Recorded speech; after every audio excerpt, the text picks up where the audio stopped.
scene, America. The occasion, the biggest war bond drive in history. In Washington, D.C., the crowds watch. A long parade rolling toward the Capitol.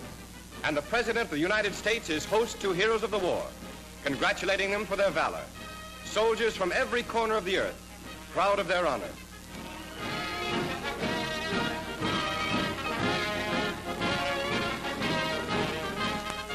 In Chicago, Illinois, the crowds stand in the warm Midwestern sun as our soldiers and our sailors go marching past. Down they come, down Michigan Boulevard in the bright sun, arms swinging, and the crowds cheer them, cheering tribute to the fighters of our war. And in the biggest city in the world, a Saturday in hot New York, 3 millions turn out in honor of our servicemen, jamming and shoving just to get a peek at them, to salute the flag as it goes swinging past the stand of famous guests, saluting too, to watch the floats go crawling up Fifth Avenue, some of them spirited and gay, the floats of friendly nations, some grim reminders of nations lost.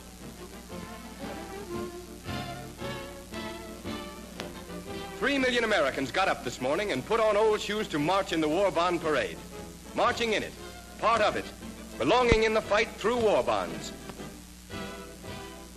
Up miles of cheering, cluttered avenue until it's dark, and they go to their homes.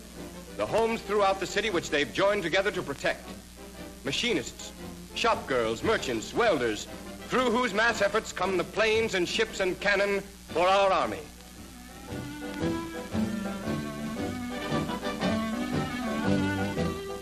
And part of the parade for war bonds are the fighters. Sailor, soldier, Marine. Still us, still Americans dressed in the uniform of the United States, the garb of war. American soldiers, American sailors, skilled and trained for modern warfare. Proudly they march, the fighters for 130 million Americans, fighters ready to die for the precious right to be just people when it's over.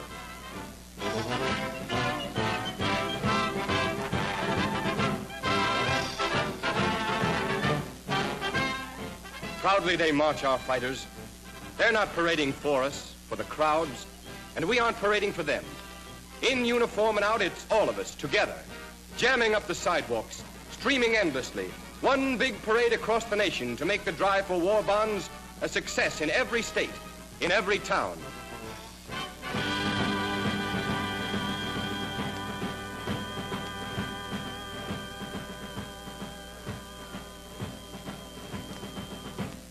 And to these war bond rallies all across the nation come the workers from the factories to listen. Colored laborers in Texas, office workers in Ohio, people everywhere banding together to sell war bonds. War bonds, they're part of the fight. The soldiers listen too. In New York State, America's soldiers listen.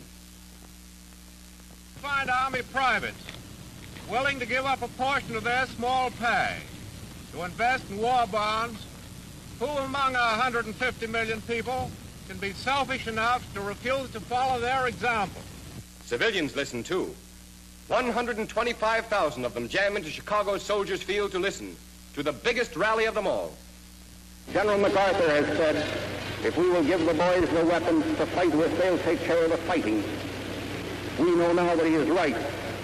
We know that our part is to work and work and work for the sake of our fighting men, for the sake of ourselves, and for the sake of our right to shape our own futures as free men. We will all stand together to finish this job. Delivered, one war bond. Roaring planes sing out to the attack. Delivered, one war bond. Steel plates for a fighting tank.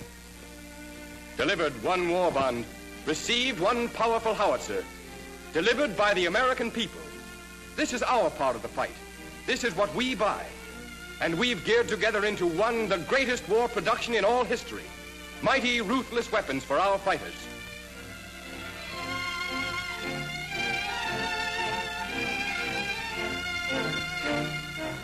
Purchased by Americans for our soldiers, for our sailors. The ammunition of civilians. War bonds. War bonds.